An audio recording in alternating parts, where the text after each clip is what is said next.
तीन ताल सुन रहे हैं आप ताऊ बाबा और सरदार के साथ।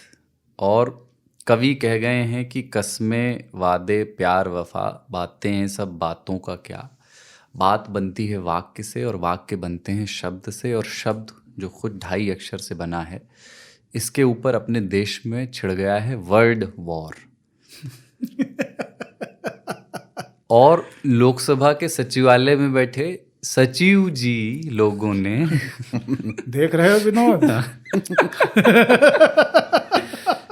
एक बुकलेट बनाया है जिसमें कई शब्दों की लिस्ट है जिन्हें असंसदीय करार किया गया है। तो कुछ एक शब्द पहले मैं बता देता हूँ, वैसे सब लोग सुन रहे हैं मालूम होंगे, लेकिन फिर भी एक बार याद आ जाएं। और फिर इन शब्दों पे इनमें से कुछ पर अपन बारी बारी से भी बात कर सकते हैं। जिनको असंसदीय माना गया है वो शब्द हैं तानाशाह, जुमला जीवी, जयचंद, अंट शंट, करप्ट, उचक्के, दोहरा चरित्र, नौटंकी, ढिंढोरा पीटना, निकम्मा, गद्दार, घड़ियाली, आंसू, गुंडागर्दी, गुलछर्रा, काला दिन, काला बाजारी। अंग्रेजी में भी बहुत सारे ऐसे शब्द हैं, bloodshed, bloody, betrayed, ashamed, abused, incompetent, drama, eye wash, disgrace, snoop gate. इस तरह के शब्द हैं ये जो शामिल किए गए, और भी बहुत सारे हैं। तो अब होगा ये कि अगर कोई माननीय सदस्य संसद में इनमें से किसी शब्द का इस्तेमाल करते हुए भाषण देंगे तो स्पीकर उसको एक्सपंज करा सकते हैं, क्योंकि वो असंसदीय है। हालांकि ऐसा है नहीं, और ऐसा नहीं है कि उसको स्पीकर स्पंज करा सकते हैं, वो शब्द रह सकता है। ये जो शब्द हटाए गए हैं, ये ऐसा नहीं है कि इन शब्दों को असंसदीय शब्द घोषित कर दिया गया है। इनके संदर्भ के अनुरूप इनको बाहर निकाला गया है कार्रवाई के जो पूरा लेखा जोखा है उससे। जैसे मान लीजिए कि आदिवासी शब्द भी उसमें से एक शब्द है, तो अब किसी संदर्भ में आदिवासी इस्तेमाल किया गया है तो उन्होंने कहा कि नहीं, यहां से इस वाक्य से आप हटा दीजिए। वो ये नहीं कह रहे हैं कि भ्रष्टाचार शब्द हम नहीं, भ्रष्ट शब्द से हमको आपत्ति है। वो ये कह रहे हैं कि आपने अमुक तारीख को अमुक चर्चा में अमुक व्यक्ति को, संसद सदस्य को भ्रष्ट कहा था, जो उचित नहीं है, क्योंकि आपके पास उससे संबंधित साक्ष्य नहीं है, उनके खिलाफ कोई मुकदमा नहीं है, तो आप उनको भ्रष्ट नहीं कर सकते। लिहाजा ये कार्रवाई से सदन की इसको जो नोटिंग्स हैं उससे बाहर किया जाएगा। पर वो स्पीकर तय करेंगे ना, वो तो हाँ वो तो तय हो गया है, वो तय हो गया है, तय हुए शब्द ही हैं ये। ये तो वो नहीं है कि जो आप expunge नहीं करना बोल है सकते, ये वो शब्द हैं जो आप बोल चुके हैं अमुक तारीख को, और जिन्हें बाहर किया जा रहा है क्योंकि टेक्स्ट मसला नहीं है। बाबा ने जो कहा कॉन्टेक्स्ट मसला है, टेक्स्ट से दुश्मनी नहीं है, कॉन्टेक्स्ट था ये बात। हालांकि वो स्पष्टीकरण जब तक आया तब तक यमुना में बहुत पानी बह चुका था। प्रतिवर्ष होने वाली गतिविधि है और ऐसा होता है। तो 2021 में जो शब्द कहे गए 2022 में से उनमें से कुछ को उस लिस्ट में डाल दिया जाता है। हाँ। 2022 में जो कहा जाएगा उसमें से कुछ शब्द को 2023 में आने वाली लिस्ट में डाल दिया जाएगा। तो असंसदीय शब्द भी एक चीज़ है, और शब्दों को कार्रवाई की जो पूरी की पूरी उसका जो लेखा जोखा रिकॉर्ड है, रिकॉर्ड से बाहर करना, ये दो अलग अलग संदर्भ हैं इसके। तो वो इन्होंने किया है। लेकिन मेरा जिसमें जो पूरा का पूरा मानना समझना है कि एक तो कोई घूम रहा था नंगा, तो उसको कुछ लोगों ने देखा, फिर कुछ लोग नहीं देख पाए, एक बड़ी तादाद उसको नंगा घूमते हुए। तो आपने क्या किया, जब वो कपड़े उपड़े पहना हुआ चौराहे पे पहुंचा तो आपने कहा कि तुम लोग नहीं देख पाए ना, ये नंगा था। तो जिन्होंने नंगा नहीं देखा था उनको भी आपने बता दिया कि ये नंगा था, है ना। तो ये हुआ है, शब्द एक बार निकल गया था भाई साहब, और लाइव में निकला है, तो फिर आप माउंट क्लाइव हो गए एकदम, फिर आप बच नहीं सकते हैं, आपके साथ खेला हो गए। और वही हो रहा है कि जिनके ऊपर जो शब्द के भाव छोड़े गए, वो जब छोड़े गए तो तब उसके ऊपर चर्चाएं हुई, आपत्तियां हुई, कहानियां हुई, लोगों ने वीडियो देखे, सब कुछ हो गया। अब केवल संसदीय गतिविधियों की, कार्यवाही की जो रिकॉर्ड की ग्रंथावलियां बनती हैं प्रतिवर्ष, जिसमें सब कुछ लिप्यांतरित करके लिखा जाता है और लोग रेफरेंस के लिए लाइब्रेरी से पार्लियामेंट की उनको निकाल के वो डिबेट्स देखते हैं, फिर उसको दोबारा कोट करते हैं, उसके संदर्भ से चीज़ें कहते हैं। सत्ता पक्ष का होता है तो नीतियों के विश्लेषण में वो इस्तेमाल होती हैं, विपक्ष का होता है तो क्रिटिसिज्म में इस्तेमाल होता है। आप अक्सर पाएंगे कि हमारे प्रधानमंत्री भी पार्लियामेंट में भाषण देते हुए कहते हैं कि नेहरू जी ने सन फलाने में अमुक तारीख को ये बात संसद के पटल से कही थी, फिर वो उसको कहते हैं एंड आई कोट, और फिर वो कोट मतलब शेरवानी वाले आदमी को कोट पहना देते हैं तो वो कोट में आ जाता है। तो वो वहाँ से आता है। इन चीज़ों का रेलेवेंस है पार्लियामेंट्री सिस्टम में। बाहर किसी ने, मुझे लगता नहीं है कि आप 1000 लोगों से बातचीत करें, उनमें से 999 लोग भी आपको ऐसे नहीं मिलेंगे जिन्होंने कभी भी संसदीय कार्यवाही के रिकॉर्ड बुक्स को देखा है अपनी आंखों से, या छुआ है, या कभी उसको पलटा है। देखा भी नहीं है लोगों ने। संसद देखी है लोगों ने क्योंकि वो टीवी पे दिख जाती है। तो वहाँ की कार्यवाही से उन्होंने हटाया है, लेकिन जो सोशल डैमेज होना था या जो सोशल डैमेज आपको करना था वो हो चुका है और आप कर चुके हैं। इस देश में या किसी भी देश में व्यक्ति पर आरोप लगना खबर बनता है, आरोप से मुक्त होना बहुत प्रयास से एक कॉलम में 8वें पन्ने पे छपता है जी। और अभी क्या होगा, जैसे कुछ लोग जानबूझकर, चूंकि जुमलाजीवी पे प्रतिबंध मतलब उसको घोषित किया गया कि उसको हटाया जाए, उसको जुमलेश्वर बोल देंगे, तो अगली बार लिस्ट में जुमलेश्वर आ जाएगा। स्नूप गेट नहीं बोलना है तो अनूप गेट बोल देंगे, कॉन्टेक्स्ट तो वही रहेगा, तो फिर उसका भी नाम आ जाएगा, वो शब्द भी उभर आएगा अगली बार कि इसे हम लोगों ने अपने यहाँ अनपार्लियामेंट्री माना जाए। लोगों ने अपने यहाँ कमेंट में तमाम सारे शब्द जो कि अब शब्दों की श्रेणी में आते हैं उनको ब्लॉक कर रखा है। तो आदमी अगर कमेंट में वो लिखने की कोशिश करता है वो पोस्ट नहीं होता है।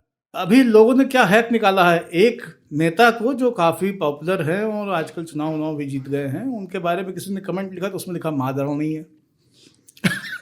अब इस मादरणीय का क्या कीजिएगा आप? इसलिए भाषा तरल है ना। नहीं, वो एक्चुअली पर जो है ना, परमादरणीय लिख रहे थे। स्पेस हो गया होगा बीच में। हाँ, परम आदरणीय तो योजित होकर के परमादरणीय ही बनेगा। उसमें 2 जानवरों का भी नाम है, मतलब एक गिरगिट और एक गधा। ये भी असंसदीय माना गया है। मतलब गधे में रंग बदलने की गुंजाइश नहीं बची है और गिरगिट जो है रंग बदल रहा है। क्या कंट्रास्ट है, देखिए। जबकि उस बिल्डिंग में गिरगिट और गधे दोनों बहुत पाए जाते हैं। हाँ, मतलब गधे तो बहुतायत हमेशा से रहे हैं। 144 खंबे वाली एक बिल्डिंग है। अरे ताऊ बनी ही नहीं होगी बिना गधों के। पर वो मैं मिस करता हूँ कि जो विट और ह्यूमर का एक सेक्शन है इसमें, राज्यसभा लोकसभा की वेबसाइट में भी है, कि जो विट एंड ह्यूमर पहले के अगर आप पढ़ेंगे कि एक कोई नेता थे, उन्होंने आई थिंक फिरोज गांधी थे, और उन एक व्यक्ति थे वहाँ पे जिन्होंने उनको कहा था कि वो नेहरू का पूडल है, लैपडॉग है, कुत्ता है।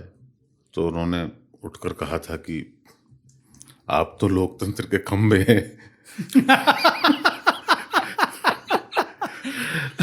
मैं कुत्ता हूँ और तू खंबा।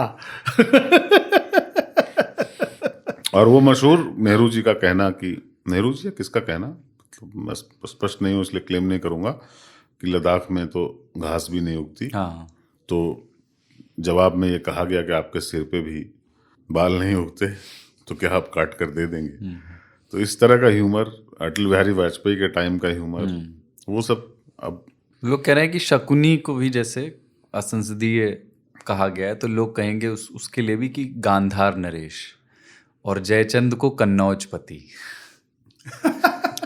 कन्नौज पति तो अखिलेश यादव है। अब निब तो हार गई ना यार, ये जयचंद के साथ बहुत बुरा होता है। हाँ हाँ। कोई सबूत नहीं है इतिहास में हाँ, कि इस आदमी ने किसी के साथ धोखा किया हो। बहुत ही महान राजा थे, बहुत बड़ा साम्राज्य था उनका, और कभी किसी के साथ अन्याय नहीं किया, पर मीर जाफर के साथ उनका नाम जोड़ा जाता है। कांग्रेसी थे ताऊ, अपना बारे में परसेप्शन संभाल नहीं पाए। अब बेचारा वो है नहीं यहाँ पे डिफेंड करने को। लोग जबरन ये कह देते हैं कि पृथ्वीराज चौहान के साथ उन्होंने धोखा किया और मुसलमानों का राज इसलिए कायम हो गया इस देश में क्योंकि जयचंद ने धोखाधड़ी की। जयचंद कहाँ कन्नौज में, वो भी पेले गए थे, पर क्या करें। आपने वो देखा, ये कन्नौजपति इसलिए मैं बोल रहा हूँ, ये जो भी फिल्म नहीं आई थी पृथ्वीराज, हाँ, उसमें जयचंद का नाम कन्नौजपति ही है, वो कन्नौजपति नाम से ही उनको बुलाया जाता है।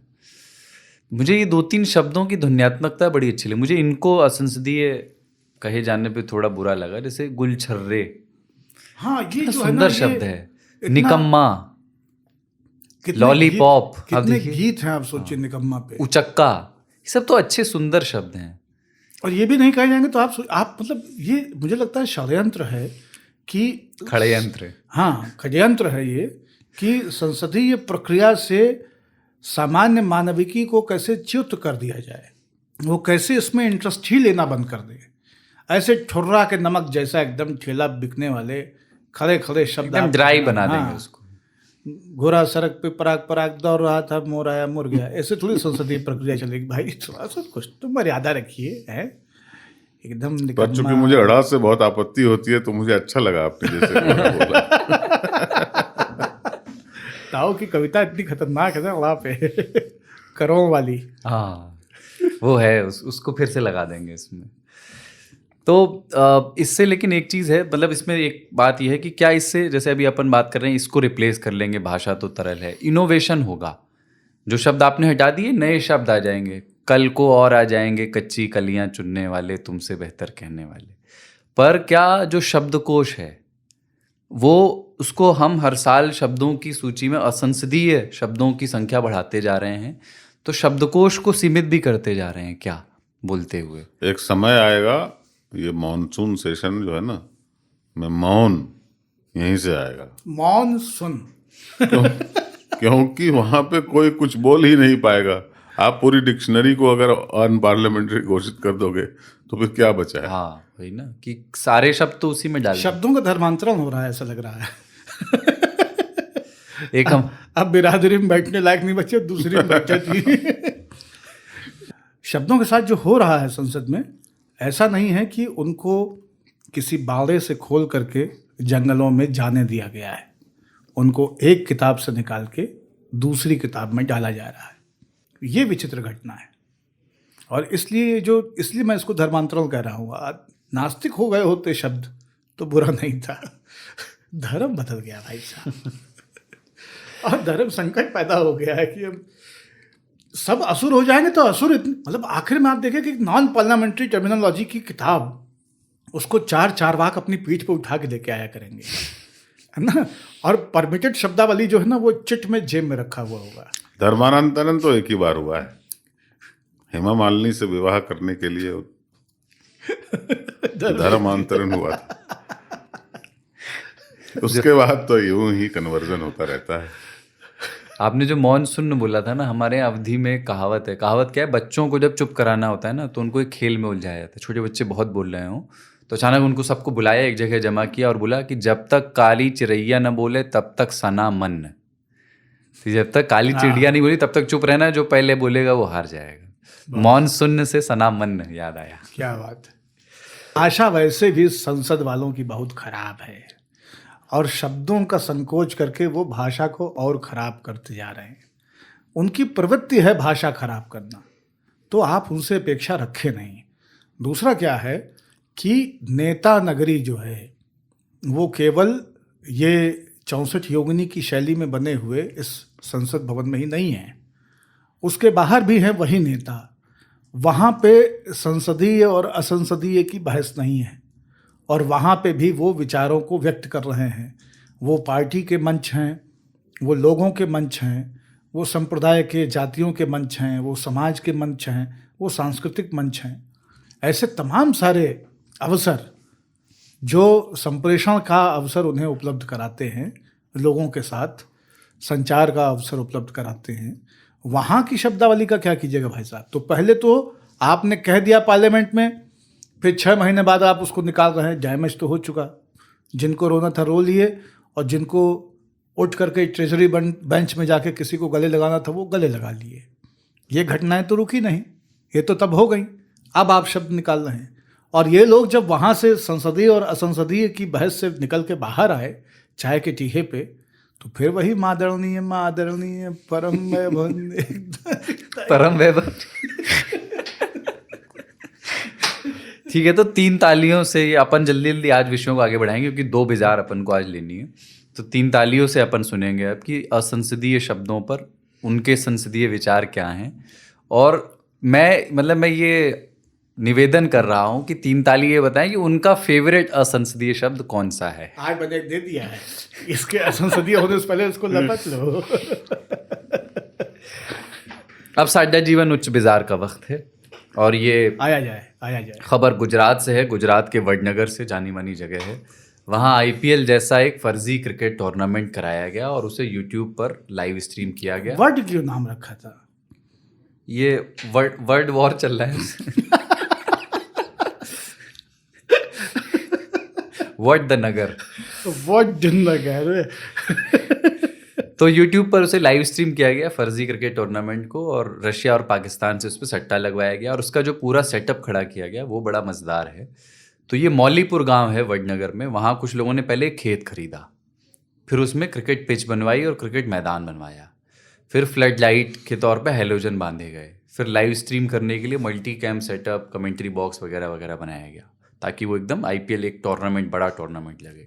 मीडिया रिपोर्ट्स ये कहती हैं कि एक नकली कमेंटेटर भी हायर किया जो हर्षा भोगले की नकल कर सकता था। बहुत सही। मैच खेलने के लिए गांव के लड़कों को किराए पर लिया गया। उनकी मैच फी थी 400 रुपये प्रति मैच। बाकायदा खरीद फरोख्त। हाँ, लोकल पुलिस खरीद फरोख्त भी हटा दिया गया है। लोकल पुलिस का ये कहना है वित्त पोषित हुए। हाँ, लोकल पुलिस का ये कहना है कि सारी व्यूह रचना रूस में बैठे एक भारतीय व्यक्ति ने की थी। तो सट्टे के रेट के हिसाब से नकली क्रिकेटर्स को बताया जाता था कि कब चौका मारना है, कब आउट होना है। 4 आरोपियों को मेहसाणा पुलिस ने गिरफ्तार किया है। धरती अभी वीरों से खाली नहीं हुई है बाबा। नहीं, होगी भी नहीं। नाम ही है वीर भोग्या वसुंधरा। अब आपको लगता है केवल राजस्थान में लागू होता है?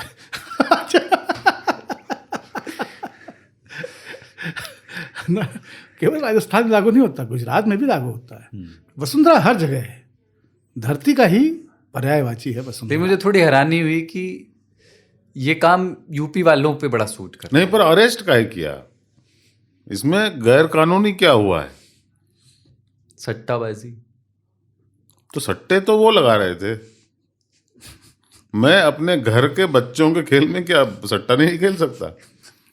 ये कोई, मैं क्रिकेट जो ICC आयोजित करती है उसमें सट्टेबाजी पे प्रतिबंध है और होना चाहिए, पर ये क्या बात हुई? कोई ये तो बताए कि कौन से एसोसिएशन से जुड़े हुए थे जहाँ पे सट्टेबाजी के कोई रूल है। गुजराती आदमी है, एंटरप्रेन्योर रहता है, कमाने का एक उन्होंने उपाय लगाया और रशियंस को बेवकूफ़ बनाया है जो पूरी दुनिया में जासूसी करते हैं, साइबर अटैक करते हैं। इस पे तो उनको इनाम देना चाहिए और भारत सरकार को कम से कम ये सोचना चाहिए, भाई साहब ये दिमाग लाते कहाँ से हो, कुछ अच्छा क्यों नहीं करते? जिन मोहे मारा तिन में मारे, तापर बांधे तने तुम्हारे। गांव के लड़कों की भी मस्त कमाई होगी, मतलब उनका भी एक अपना मनरेगा जैसा है, तो बैठे बैठाए नहीं। और रोचक है, मतलब आप ये देखिए कि जब से ये नरेंद्र मोदी स्टेडियम बना है तब से इस तरह के एक्सपेरिमेंट अगर बढ़े हैं तो आप ये समझिए कि इतना बड़ा स्टेडियम बनाने का लक्ष्य सफल हो गया कि और वो उसी स्टेडियम के साउंड को यूज किया गया यहाँ, इनके चौकों पे उनका साउंड लगा के रशियंस को ये बताया गया कि 1.5 लाख लोग देख रहे हैं भाई साहब। ये सही था। ये गुजराती आदमी हिरेन भाई। और दूसरी बिजार भी आज की बड़ी मजेदार है। वो पता नहीं, शायद ताऊ ने नहीं देखा वीडियो, बाबा ने देखा है। उत्तर प्रदेश के फतेहपुर से है और वहाँ संजय की तरह ताऊ को दिखाने की कोशिश की। हाँ, मैंने अभी भी विश्वास करना जो है अभी तक मेरे लिए संभव नहीं हो पा रहा कि मैं इस बात पे विश्वास करूं कि नहीं करूं, पर बाबा ने बहुत एक्सप्लेन करने की कोशिश की कि कैसे कैसे संभव है। एक गांव है, बिंदकी नाम है फतेहपुर में। तो एक ऑटो रिक्शा गुजर रहा था, तो इंस्पेक्टर रविंद्र श्रीवास्तव ने उसको रुकवाया और फिर कहा कि सवारियों को एक एक करके बाहर आओ। और सवारियां उसमें जब बाहर आई तो एक एक करके वो बड़े और बच्चे मिला करके टोटल 27 लोग निकले एक ऑटो रिक्शा में। छोटका ऑटो। 27 लोग, छोटा ऑटो। हाँ, टेम्पो नहीं रहा, ऑटो रहा। तो उसको सीज कर दिया है। ताऊ के बड़े इस पे अप्रीहेंशन से कि 27 कैसे हो सकते हैं, मैं मान ही नहीं सकता हूँ, मैं तो। हाँ, उसमें कुछ रेजगारी भी थी लेकिन कुछ साबुत नोट भी थे, दोनों तरह का क्राउड था। बच्चे मुझे 27 रेजगारी फिट करके दिखा दो। उसने अंदर फट्टियां लगाई हुई ताऊ लकड़ी की ना, अरे हो सकता है फट्टियां- मल्टी लेवल लगाई हो। फट्टियां लगा लूं। देखो एक वॉल्यूम होता है, जैसे कि मेरी कार के बूट का वॉल्यूम 535 लीटर है, उसमें मैं फट्टियां लगाऊं से भी कि भीड़ खटियां लगाऊं? नहीं आएगी। कैसे होगा वो? मुझे यही समझ में नहीं आ रहा था। फिर क्या होता है कि मैंने ये भी सुना है कि भाई लोग इतने बच्चे पैदा कर लेते हैं अपने घर में, उनके फिट हो जाते हैं, एकोमोडेटिव है। एकोमोडेटिव लोग हैं। लेकिन ऑटो, इसमें भी मैं चाहता हूं कि ऐसे कॉन्टेस्ट होते हैं विदेशों में कि एक गाड़ी में कितने लोग फिट कर सकते हो। इस ऑटो वाले को पहले उसके टैलेंट को रिकॉग्नाइज नहीं करते हम, उसका ऑटो सीज कर लेते हैं, हतोत्साहित करते हैं। सामूहिक रूप से जिले के कलेक्टर फतेहपुर के उसको बुला के सम्मानित करें। और इस अचंभे को, ये Guinness book of world record तो होना ही चाहिए, है ना। 27 लोग रेजगारी समेत कैसे फिट हो सकते हैं एक ऑटो में? और इस देश में अगर ऐसी कोई तकनीक है जिससे 27 लोग ऑटो में फिट हो सकते हैं तो ट्रांसपोर्टेशन की समस्या का समाधान हो जाएगा। नहीं, जनसंख्या और ट्रांसपोर्टेशन दोनों रेलों में समस्या होता है। रिजर्वेशन नहीं मिलता आदमी को ट्रेन में ताऊ, क्योंकि सीट नहीं होती। जनसंख्या की समस्या का भी समाधान हो जाएगा। ऐसे अक्सर आपको सुनने को मिलेगा कि ट्रक से टकराई जीप, 27 मरे। अरे हमारे देश में तो उससे भी अनोखा होता है, ट्रक से ट्रक टकराई और 27 मरे। ट्रक में 27 लोग क्यों थे? पता चला वो तीर्थ यात्रा पे जा रहे थे, उन्होंने पीछे पलंग लगा रखा था, 2 लेयर पे चल रहे थे, पट्टे लगा दिए थे। ओवरलोडिंग का तो कल्चर है, आप मतलब ओवरलोडिंग का कल्चर नहीं है। हम देश ऐसे हैं, हमने दुनिया जब मूर्खता की पराकाष्ठा पे थी, हमने विद्वता का भार उठाया है। जब लंका में धर्म हार रहा था, हमने पर्वत उठाया है, संजीवनी वाला। हमने बहुत भार उठाए हैं। तो पर क्या है, नेचर भी ना एक तरह से, चूंकि हमारे यहाँ लोग बहुत हैं इसलिए हर चीज में लोग बहुत मर जाते हैं। मतलब किसी भी चीज में ना, जैसे दीवार गिर गई दिल्ली में, आज 5 लोग मर गए। ऐसे दीवार गिरती है तो अमेरिका में 1 लोग मरता है, क्योंकि उतने लोग ही नहीं है दीवार के पास होने के लिए। नहीं, कई बार दीवार को अफसोस होता है कि मैं गिर गई, कोई मरा नहीं। अपने यहाँ बाढ़ आई, अपने यहाँ तो हर महीने 2-4 बच्चे जो हैं वो ट्यूबवेल में पड़े होते हैं। पूरी दुनिया की अखबारें में ढूंढते हैं, ट्यूबवेल में तो बहुत पड़े, बोरवेल में पड़े होते। बोरवेल में 36 घंटे से के प्रयास के बाद आर्मी ने बच्चे को निकाला। एक प्रिंस निकला था, लाइव चला प्रिंस था, से ही शुरू हुआ था। उसके बाद से मैं देख रहा हूँ, अरे यार क्या है, क्यों इतने बच्चे ही नहीं है। वो हो जाता है ना कि जैसे हमारे यहाँ सड़कों पे एक्सीडेंट होता है आवारा कुत्तों के साथ, मतलब पूरी दुनिया में कहीं कुत्ते होते नहीं ऐसे। मैंने कई देशों में देखा है कुत्ते होते नहीं। कुत्ता अगर दिखता है तो उसके साथ एक रस्सी होती है और उसके साथ एक आदमी होता है। हाँ, आवारगी का तो वही नहीं है। कोई कॉन्सेप्ट ही नहीं कि कुत्ता घूम रहा है, हम लोग गाय तो घूम रही प्रकृति है, प्रेमी बैल हैं। घूम रहा है। हाँ, अभी बुंदेलखंड में होली काव। अभी बुंदेलखंड में कुत्तों का सफाया होगा क्योंकि वहां एक्सप्रेस वे बन गया है। तो अभी अगले कुछ दिनों तक वहां पे बहुत सारे कुत्ते जो है वो गाड़ियों की चपेट में आए। नहीं, लेकिन वो दोनों तरफ से उसका एंट्रेंस। नहीं, उससे कुछ नहीं होता, बैलेंस बन जाता है। आगरा लखनऊ एक्सप्रेस वे पे एक बार गिनते हुए गए थे तो बहुत सारे मिले थे। तो आपको ये लोगों के साथ बहुत बुरा होता है जब किसी भी आदमी की मृत्यु हो जाती है। पर हमने ना सेफ्टी नाम की चीज सीखी ही नहीं है बचपन से, एकदम सेफ्टी नाम की चीज ही नहीं सीखी है। तो आप कहीं भी, उस समय तो बहुत अच्छा लगता है ना कि एक बस में ऊपर भी लोग लदे हुए हैं, पीछे भी लोग लटके हुए हैं और सब लोग सफर कर रहे हैं। पर एक्सीडेंट का क्या है, वो हो जाता है। अब छोटी सी जीप गिरती है हिमाचल में तो पता चलता है 24 लोग मर गए। जीप में 24 लोग थे कैसे पहले तो? नहीं, और अगर आपको पता चले ना कि बस पलटी 3 मरे, तो आप समझ लीजिए कि सवारी छोड़ के खाली आ रही थी। आपने वो वीडियो देखा? एक और वीडियो इस हफ्ते वायरल हुआ जिसमें बस में 2 व्यक्ति बैठे हैं और एक बिल्कुल चिपक के दूसरा कहता है नहीं जगह है, कहाँ जगह है, अरे बहुत जगह है, नहीं जगह है, इस पे लड़ाई हो रही है।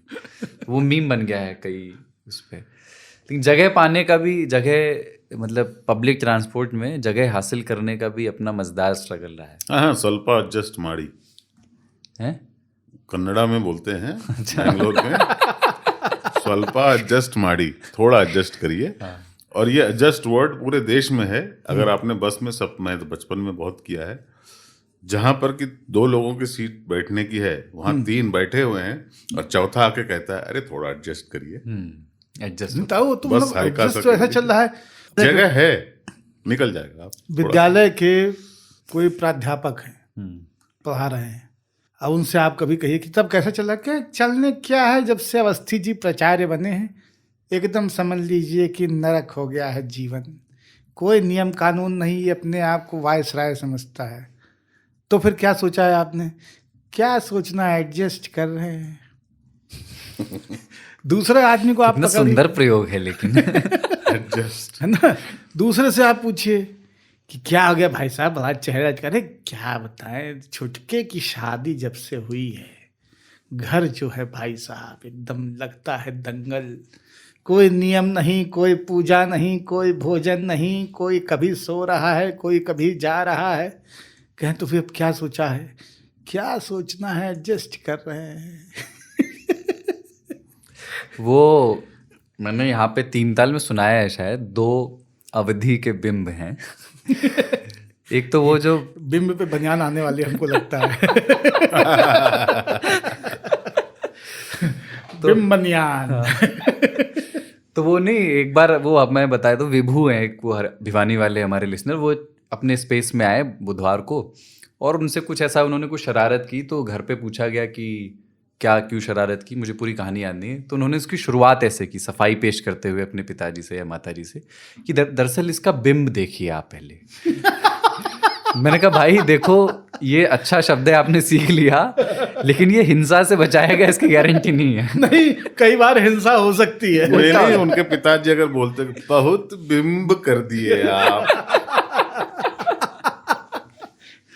टार्च मार के। तो वो अवधि का वो जो है, जो मैं बता रहा था कि एक महिला, ये कैसे आगरा वागरा में थे, तो वो स्त्री पुरुष पति पत्नी चढ़े, अधेड़ से थोड़ी और ज़्यादा उम्र रही होगी, जगह नहीं थी, तो उसने ऐसे एडजस्ट करा के अपनी पत्नी को बैठा दिया और वो शरीर से भारी भरकम थी और उसको आगे पूरी जहाँ सीट खाली थी वहाँ खुद बैठ गया। अब वो आंटी को थोड़ी तकलीफ हो रही थी क्योंकि ब्रेक लगता था, सबसे पीछे की सीट थी तो आगे भी होती थी, आगे कुछ पकड़ने को भी नहीं था। तो उनसे फिर रहा नहीं गया, उन्होंने अवधि में बोल दिया, कैसे चला हुए इतने सखे थे। तो अब उन्हें हम लोग सुनाया, बुधवार में सुनाया था कि कहाँ, पता नहीं बेबाक में या 3 ताल बेबाक में, बेबाक में, 3 ताल में भी, 3 ताल में भी। हाँ, तो उन्होंने कहा कि तुम यात्रा न किया करो। हाँ, कि तुम हमारे साथ यात्रा मत किया करो, हिंदी में बोला उन्होंने कि उन्होंने इस तरह से ये संकेत दिया, मत किया कीजिए आप। हाँ। और एक मेरे बाकी लोगों को ये संकेत दिया कि सब सिर्फ आप ही परेशान नहीं है इससे, हम भी हैं। और एक मेरे चचेरे भाई का बारात जाने का बिंब है। वो बारात में जीप में बैठ के गए और उस टाइम मैं छोटा था और मुझे जीप में आने का शौक था, मैं जा नहीं पाया, मुझे दूल्हे की गाड़ी में बैठा दिया गया। तो मैंने बाद में पूछा, अरे भैया जीप में गए होगे, बढ़िया मजा आया होगा। बोले भैया इतनी सस्किक सस्का रही, वही जौन गंधवावे। हाँ, कहें कि बारात जाए 3 घंटा हगे के न जात ही, सब बताओ ऐसा सुस्की सुस्का मार के एकदम। उसको सब लोग, हम लोग कहते थे पारिभाषिक शब्द में फुसफुसी श्वसन। तो वो भी समस्या होती है जब बहुत सट के बैठना हो, बहुत सट के तो दबाव सामान्यता। कभी आप अर्ली मेट्रो ले लें, सुबह वाली, बाप रे, दिल्ली मेट्रो। वर्ली और मेट्रो तो ठीक है, जो एल्युमिनियम का ट्यूब जिसे एयरक्राफ्ट बोलते हैं उसकी पहली वाली फ्लाइट लीजिए। बाप रे, अद्भुत। तो इसी से याद आया कि खाने की जगहों पे बात करनी है आगे, पर एक ब्रेक के बाद।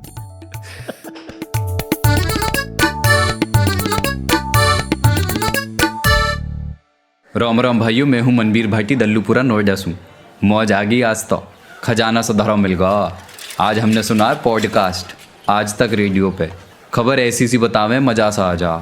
तो मेरा तो भाई होगा मामला सेट।